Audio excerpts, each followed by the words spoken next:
शुक्रिया, बहुत शुक्रिया।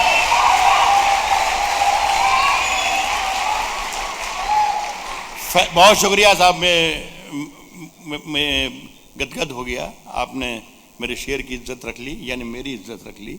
बहुत बहुत शुक्रिया। फैसला जो कुछ भी हो मंजूर होना चाहिए, जंग हो या इश्क हो भरपूर होना चाहिए।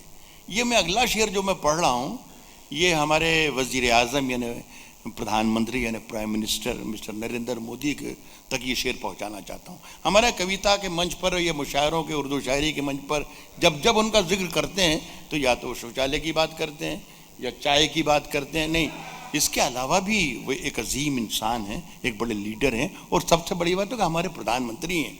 उनसे हमें शायरी की ज़ुबान में भी अगर बात कर रहे हैं तो सलीक़े से करना चाहिए।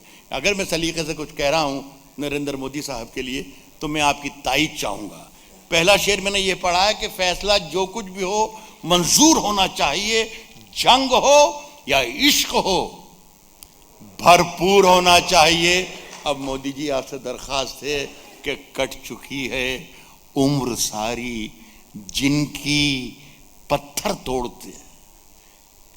फैसला जो कुछ भी हो मंजूर होना चाहिए, जंग हो या इश्क हो भरपूर होना चाहिए। कट चुकी है उम्र जिनकी, कम कट चुकी है उम्र सारी जिनकी पत्थर तोड़ते। अब तो इन हाथों में कोहिनूर होना चाहिए। कट चुकी है उम्र सारी जिनकी पत्थर तोड़ते। कट चुकी है उम्र सारी जिनकी पत्थर तोड़ते। अब तो इन हाथों में, बहुत शुक्रिया साहब, कोहिनूर होना चाहिए। अब तो इन हाथों में कोहिनूर होना चाहिए। सुने दोस्तों कि हम, आपका शुक्रिया साहब। अब मैं अंदाजा हो गया कि मैं अब आपको शायरी सुना सकता हूं।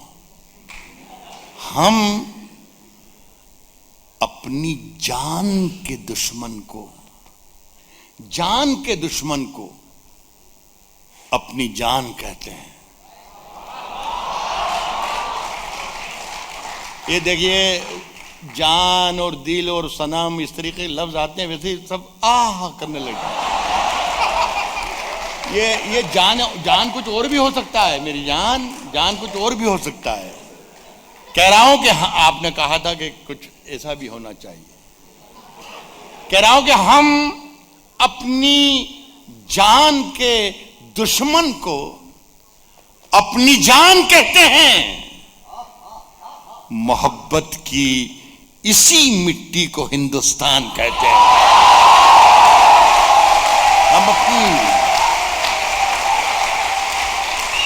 हम अपनी जान के दुश्मन को, हम अपनी जान के दुश्मन को अपनी जान कहे। आपको मायूसी होगी ना, आप जाने क्या सोच रहे थे ना। इनकी नजर में वही 5 फुट 4 इंच वाली जान रहती है, इसके अलावा ये विशाल हिंदुस्तान भी हमारी जान ही है। हम अपनी जान के दुश्मन को अपनी जान कहते। मिट्टी को हिंदुस्तान कहते हैं।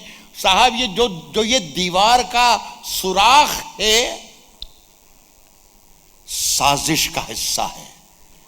मैं हिंदुस्तानियों को, अपने अजीज हिंदुस्तानियों भाइयों को सबको दावत दे रहा हूँ शेर को समझने में से। सिर्फ गाली बकना नहीं काफ़ी होता है कि इस पाकिस्तान को गाली बक दी, इधर उसको चीन को गाली बक दी और हमने तालियां बजा ली, एक लिफाफा लिया, एक चेक लिया और घर चले गए। समाधान होना चाहिए। मोहब्बत की इसी मिट्टी को हिंदुस्तान कहते हैं। जो ये दीवार का सुराख है साजिश का हिस्सा है, मगर हम इसको अपने घर का रोशनदान कहते हैं। तो ये दीवार का सुराख साजिश का हिस्सा है। बहुत शुक्रिया दोस्त। मैंने आपसे वादा किया था कि बीच में कहीं कहीं ऐसी शायरी जरूर आ जाएगी जिसकी वजह से राहत इंदौरी है, और आपने उसी तरीके से सुना भी। मैं आपको सलाम करता हूं, आपकी मोहब्बत करता हूं। जो ये दीवार का सुराख है साजिश का हिस्सा है, मगर हम इसको अपने घर का रोशनदान कहते हैं। अगर ये दुश्मन ना हो तो हमारे हौसले पस्त हो जाएं। हम सब इन्हीं की वजह से जिंदा हैं। यकजहती है, मोहब्बत है, मर जाएंगे, सब कुछ कर लेंगे, ख़त्म करके रख देंगे। हिंदुस्तान हिंदुस्तान हिंदुस्तान जिंदाबाद। मगर हम इसको अपने घर का रोशनदान कहते हैं, जो आँखों में जो दुनिया को सुनाई दे उसे कहते हैं खामोशी। इस लाइन का मजा ले लेते, मजा आ जाता। मैंने क्या कहा है? जो दुनिया को सुनाई दे उसे कहते हैं खामोशी। जो दुनिया को सुनाई दे, जो दुनिया को सुनाई दे उसे कहते हैं खामोशी। और जो आंखों में दिखाई दे उसे तूफान कहते हैं। जो दुनिया को सुनाई, जिंदाबाद जिंदाबाद, उसे कहते हैं खामोशी। जो दुनिया को सुनाई दे उसे कहते हैं खामोशी।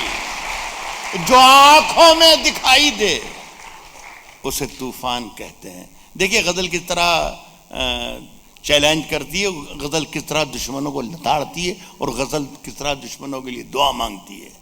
आप मेरे साथ हो जाना, मुझे लग जाएगा कि मेरे साथ हैं तो एक आध गजल और अच्छी सुना के जाऊंगा। सुने कि सिर्फ खंजर ही नहीं, सिर्फ खंजर ही नहीं, आंखों में पानी चाहिए। खंजर ही नहीं, सुन ले दोनों, इस्लामाबाद भी और पेकिंग भी। सिर्फ खंजर ही नहीं, आंखों में पानी चाहिए। ऐ खुदा, दुश्मन भी मुझको खानदानी चाहिए। आंखों में पानी चाहिए, सिर्फ खंजर ही नहीं। बहुत शुक्रिया, बहुत शुक्रिया, बहुत शुक्रिया।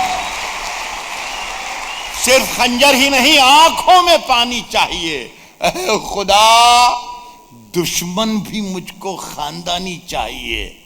मैंने अपनी खुश्क आंखों से लहू छलका दिया। एक समंदर कह रहा था मुझको पानी चाहिए।